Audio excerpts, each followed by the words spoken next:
তুমি মারাঠিটা জানো বলে পড়ে ফেললে, আমরা কি করব? আমাদেরকে হয় ইংলিশ দিক, হয় ইংলিশ দিক, নাহলে বাংলা দিক। No safety no service.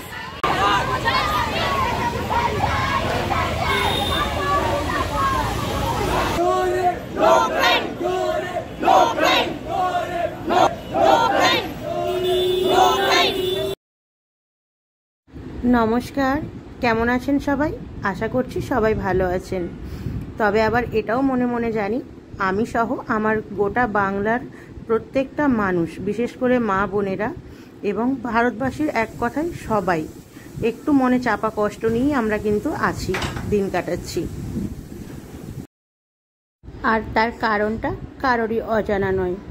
বেশ কয়েকটা দিন কেটে গিয়েছে, আমরা কিন্তু এখনো পর্যন্ত সেই বোনটির জন্য সুবিচার পাইনি।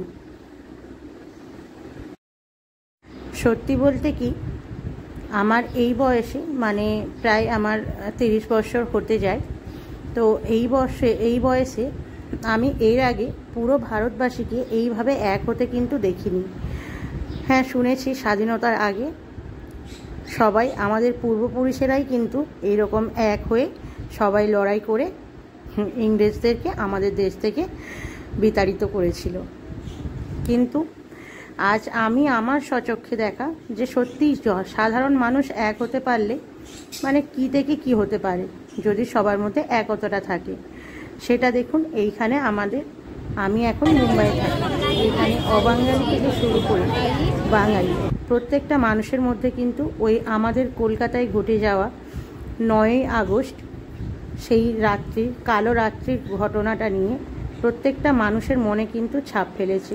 সবাই আজ তাই জন্য মুম্বাইয়ের মধ্যে এক হয়েছে। এটা তো বিদেশের মাটিতেও ছড়িয়ে পড়েছে, আপনারা সবাই জানেন। আমাদের প্রিয় মৌহাদির ব্লগ আপনারা তো সবাই দেখেন, আমিও দেখি, তো ওখানেও দেখেছিলাম। আজ এখানেও একটা সুযোগ পেয়েছি আমি আমার নিজের মনের ভাবটা প্রকাশ করার জন্য। সত্যি বলতে যত দেখছিলাম আমাদের মানে কলকাতাতে, হাওড়াতে, এমনকি আমার থানা শ্যামপুরের মধ্যেও এত কিছু হচ্ছিল, সবাই একসাথে মিছিল আন্দোলন করছে, এইটা নিয়ে প্রতিবাদ করছে। আমারও খুব মানে একটা মনে চাপা কষ্ট ছিল যে সত্যি আমি যদি থাকতাম এইখানে আমিও সামিল হতে পারতাম, কিন্তু সেটা তো পারিনি। আজ এইখানে যেহেতু আমি সুযোগ পেয়েছি, একবার শুনেছি, আজ আমি সকালেই শুনেছি, আজ রবিবার, তো ওইটা শুনেই কিন্তু আমি ওই দিনকার চলে এসেছি। মানে শুনেছি দুপুরে, তারিখটা ছিল 18ই আগস্ট রবিবার। আমি ওই যে বললাম দুপুরেই খবরটা পেয়েছিলাম, আসার কথা ছিল 6টার মধ্যে, তাই কিন্তু আমি চলে এসেছি। সত্যি বলতে মন থেকে খুবই চাইছিলাম, আমি আমার দিদির থ্রুতেই খবরটা পেয়েছিলাম। দিদি আমি দুজনেই চাইছিলাম, আমরা বেশ কয়েকজন বাঙালি, যে আমরা যেখানে থাকি ওইখানে প্রচুর মানে অনেক বাঙালিরাই থাকে, তো ওইখানে একটা জমায়েত করার খুব ইচ্ছে ছিল। তো সেটা যাই হোক হয়ে ওঠেনি কোনো কারণে। এটা হয়েছে আমরা যেখানে থাকি ওখান থেকে একটু দূরে ডমরুবুলি বলে একটি জায়গা আছে, ডমরুবুলি, তো ওইখানে হয়েছিল জমায়েতটা করেছিল বাঙালি অবাঙালি সবাই একসাথে মিলে। ওই যে বললাম সবাই একসাথে মিলেমিশে এক হয়ে গেছে। এখন সবারই একটাই দাবি, বিচার চাই, সুবিচার চাই। ওই যে দিদিটার সাথে ঘটে গেল ঘটনাটা এত বড়, এটা আগেও কম বেশি অনেক জায়গাতেই ঘটে আর প্রতিনিয়তই ঘটে চলেছে চারিদিকে। এই রিসেন্ট মুম্বাইতেই একটা ঘটনা, এইখানে বাদলাপুর বলে একটি জায়গা আছে, ওইখানে একটা ঘটনা ঘটে গিয়েছে। মাত্র 4 বছরের 2টি শিশুর সাথে প্রায় একই রকম ঘটনা ঘটেছে। তো যাই হোক, ওই প্রত্যেকটা ওই অমানুষ, কি বলবো, অমানুষ পিশাচ যাদের বলা যায়, মানুষরূপী শয়তানগুলোর বিরুদ্ধে আমাদের আজ এই ছোট্ট আন্দোলন। সত্যি আজ মনটা অনেকটা হালকাও লাগছে, তবে জানি না হালকাটা সেই দিনই হয়তো ঠিক করে হবে যেই দিন কিন্তু সঠিক বিচারটা আমরা পাবো। তো সেই আশাতেই আজ আমাদের ছোট্ট এই আন্দোলন।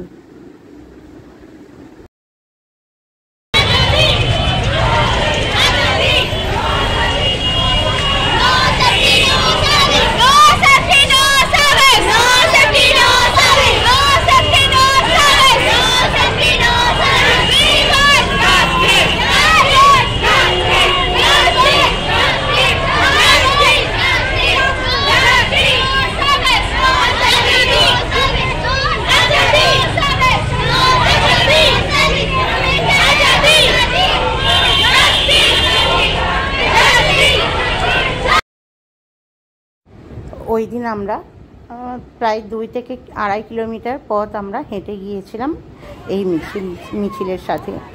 তবে এটা এখন আমরা ডোম্বিবলি স্টেশনে, তখন প্রায় রাত 9টা বাজতে যায়।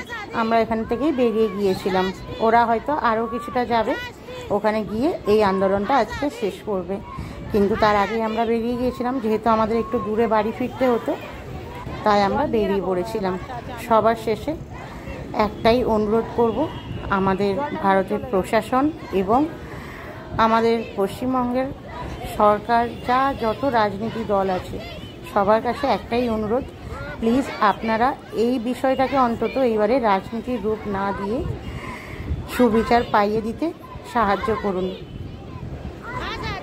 তাহলে অন্তত ওই বোনটা এই পৃথিবীতে না থেকেও এতটুকু হলেও ওই বোনটার আত্মার অন্তত শান্তি পাবে, তার বাড়ির লোকজনেরা অন্তত একটু হলেও শান্তি পাবেন।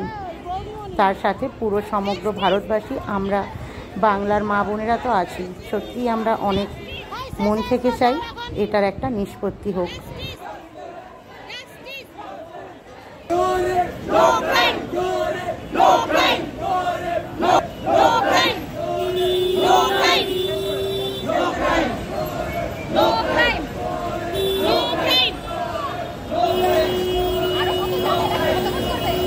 আর এমন একটা দৃষ্টান্তমূলক শাস্তি হোক ওই বর্বর মানসিকতার,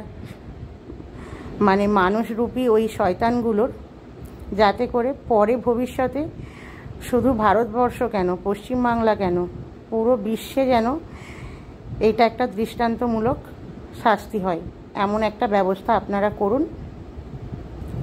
সেটার আশাতেই থাকলাম। আর আশা করব আমাদের প্রশাসন অন্তত এটুকু সুবিচার আমাদের পাইয়ে দেবেন।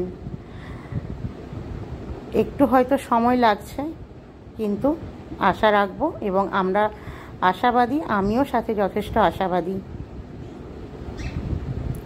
আর সত্যি কিছু বলার নেই, বলার ভাষা সত্যিই আজকে আর পাচ্ছি না। যাই হোক, এইভাবেই সবাইকে এক হয়ে থাকার অনুরোধ করব। শুধু এই ব্যাপারটা নয়, আরও প্রত্যেকটা ব্যাপারে আমরা যেন একে অপরের পাশে এইভাবেই দাঁড়িয়ে থাকি সব সময়, সারা জীবন যেন এইভাবেই একসাথে চলতে পারি, এইটুকুই অনুরোধ করব সবার কাছে। ধন্যবাদ।